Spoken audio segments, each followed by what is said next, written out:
So we'll continue with our 7th chapter. What is the name of the chapter? Prairies, the grasslands. So students, in this chapter we will be understanding about the grasslands. What are grasslands? Then prairies, that is grasslands of North America, and about its climate, vegetation and life of people. That means we will be understanding about the meaning of grasslands. Then we will have a detailed study of grasslands of North America. What we called it? Prairies. And then we will understand its climate, vegetation and life of people of grasslands of North America. So let's start with the text. The temperate zone lies between 23.5 north and 66.5 north in the northern hemisphere, and between 23.5 south and 66.5 south in the southern hemisphere. So they are telling about the temperate zone. Where the temperate zone lies, we have already started in our earlier chapter the meaning of temperate zone, torrid zone and frigid zone. In earlier chapter we have studied about the frigid zone. So where does temperate zone lies? It lies between 23.5 north and 66.5 north in the northern hemisphere, and in the southern hemisphere it lies between 23.5 south and 66.5 south in the southern hemisphere. So most of the greenlands are located in the temperate zone. So they are saying that most of the greenlands are located in the temperate zone. And where does temperate zone lies? It lies between 23.5 north and 66.5 north in the northern hemisphere, and between 23.5 south and 66.5 south in the southern hemisphere. This I am explaining you again and again so that your concept gets clear. So now what is written? Do you know? The word prairie comes from a French word which means meadows.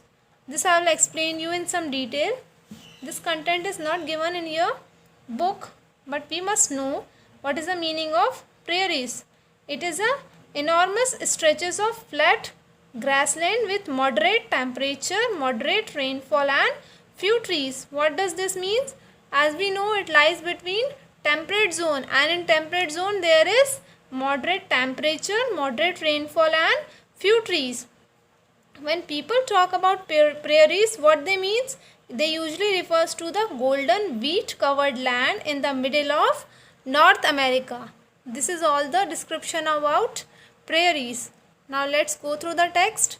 The grasslands are also known by different names in different countries. So all the places in which grassland is distributed, they had given different names. Let us know them. The major grasslands of the world are North America, prairies.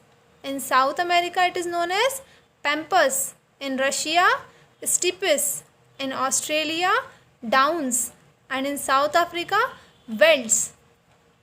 These are the major grasslands of the world. You can look at the map. In North America it is called prairies. This is prairies. Then in South America, pampas. This and this is the grasslands. Then steppes in Europe, and in Africa, velds. These are the grasslands of major grasslands of the world.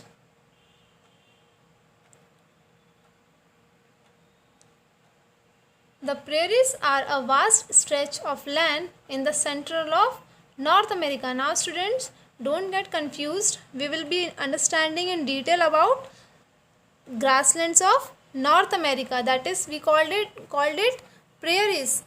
They are a vast stretch of land in the central of North America.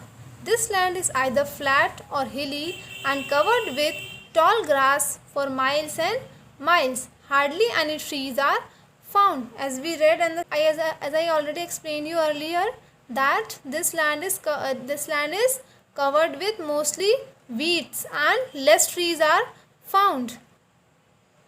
Look at the pictures. Bisons grazing in the prairies. Before the coming of the European settlers, the land of the prairies was used as the grazing ground for herds of bison. The bisons were mercilessly hunted and today they are almost extinct. So, before what happened? Before European settlers came, the prairies, the land was used for grazing of herds, but due to hunting they are now almost extinct. Now let's read about the climate of prairies. As located in the temperate zone, the winters are cold and summers are hot. Moderate rainfall occurs mostly in summer. There is an occasional rainfall and snowfall in winter. This is the this is the climate of prairies. That means moderate climate is there. Then coming to the vegetation. Vegetation consists mainly of grass and a few trees.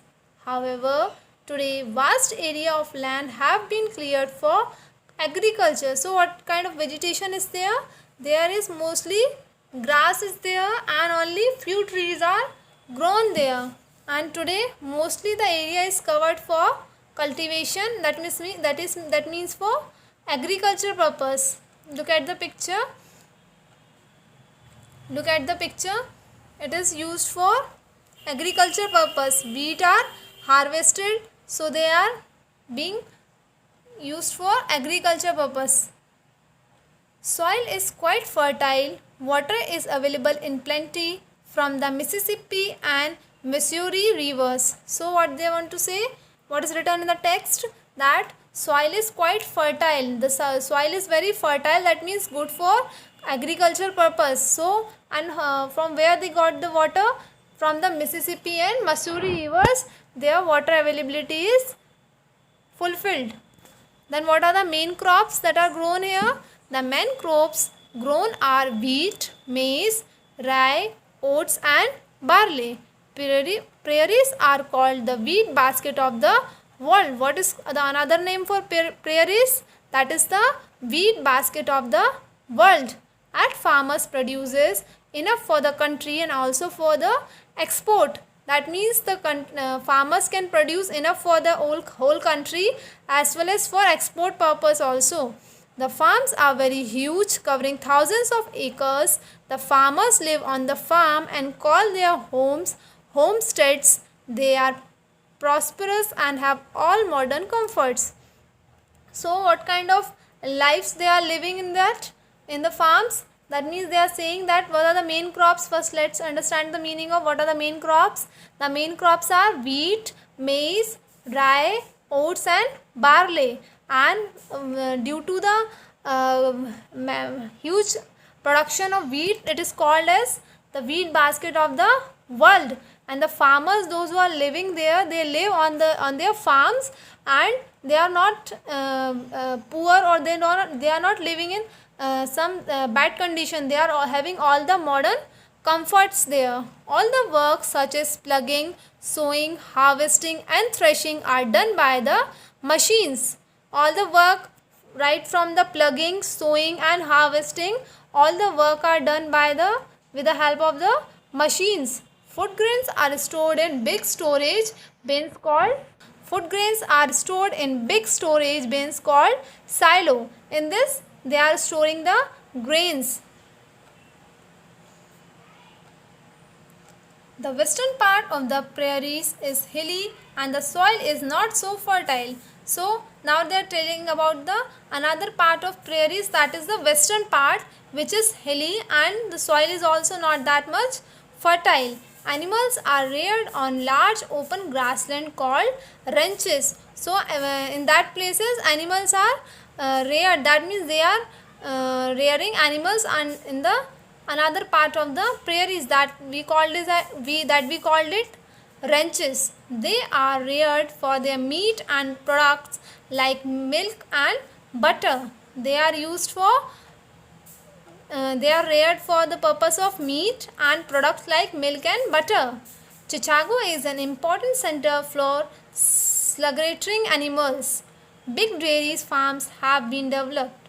They have modern machines. Even milking is done by machines. So in that places they are keeping animals for different purposes like for meat and productions like milk and butter, and which is the important place, that is Chicago is the important center that is for used for slaughtering animals, and big dairy farms were also developed there, and even the milking is done by use of machines. Let's go through the keywords. Homestead, a farmhouse in which farmers live, ranch, an open grassland where cattle are reared. Then silo, it is a big storage bin used for storing food grains. Also go through this so that your chapter will be more clear. The grasslands of North America are known as prairies. Summers are hot and winter are cold in prairies. It is very easy. Prairies region is the biggest farming region in the world. It is known as the wheat basket of the world. That means the one of the place where there is having the biggest farming region, where it is in the prairies in North America. Farms are big and modern machines are used for plugging and sowing, etc. The western part is suitable for animal rearing and dairy farming. So students, I think you understand the chapter. Let's go through the exercise part also. Think and answer. Temperate grasslands of the world the temperate grasslands of the world lie in temperate zone. Prairies were famous as grazing grounds for herds of a particular animal which are almost extinct. Name the animal. Which is the animal? Bison. Prairies are called the wheat basket of the world. Vegetation of prairies consists of large stretches of grass and a few trees. Fill in the blanks. Choose words from the box. Students, if some spelling mistake is written, just correct it from the words given above. Food grains are stored in bins called silos. S-I-L-O-S. Animals are reared on large areas called ranches. And third, which are the two rivers which provide water for irrigation in the prairies? That is Mississippi and Missouri. The next, the winters are cold and summer are hot in prairies. What is the reason? Due to it is located in the temperate zone. Then last, the western part of prairies is hilly. Next is write true for the T for the true and F for the false statement. The farmers of prairies are very poor. No, this statement is wrong. They are not poor. It is false. Second, rice is the main crop grown in prairies. No, false. Which is the main crop? It is wheat. Second is also false. Then third, the western part of the prairies is hilly. Yes, true. Many trees are found in the prairies. No, only few trees are found. It is also false. Then last, Chicago is an important center for slaughtering animals. True. So first one is false, second is also false, third is true, fourth is false, and fifth is true. Match the following. You have to match the correct name. Okay. So Australia is the downs. What we call the grassland of Australia? Downs. Then South America, pampas. North America, prairies. Russia, steppes. And South Africa, velds. Next part is of answer the following question. Read the first question. What are prairies? Where are they located? The prairies are a vast stretch of land in the central of North America. These are located in the temperate zone. Then read the second question. Students, don't get confused. Questions are given in your textbook.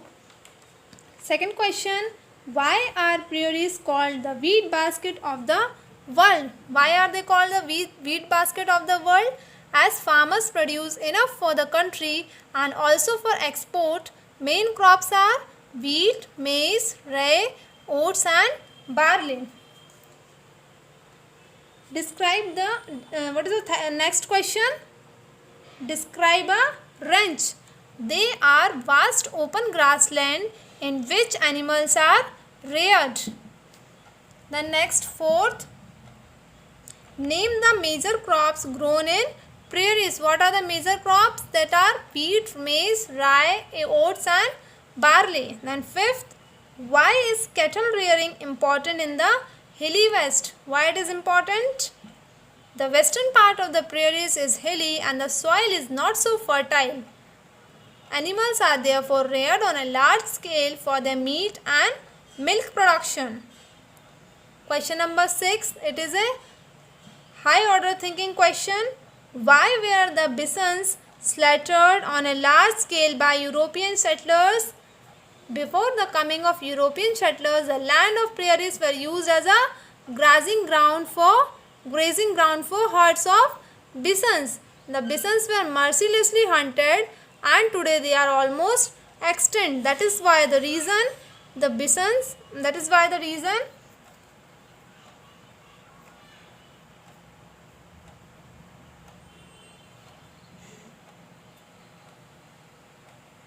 So what is the next sixth answer? Before the coming of the European settlers, the land of the prairies was used as a grazing ground for herds of bison. The bisons were mercilessly hunted and today they are almost extinct. Question number 7. Describe the climate of prairies. So, what is the answer? It is moderate climate. As prairies are located in the temperate zone, the winter are cold and summer are hot. Moderate rainfall occurs mostly in summer. There is an occasional rainfall and snowfall in winter. This kind of climate is present in prairies. Now next question, last question but most important question. Name the major temperate grasslands of the world. What are they? North America, South America, Australia, Russia and South Africa. And with their names you have to write prairies, pampas, steppes, downs and velds. So students, with this our chapter number 7 is also completed. Complete your copies and be prepared for the test also.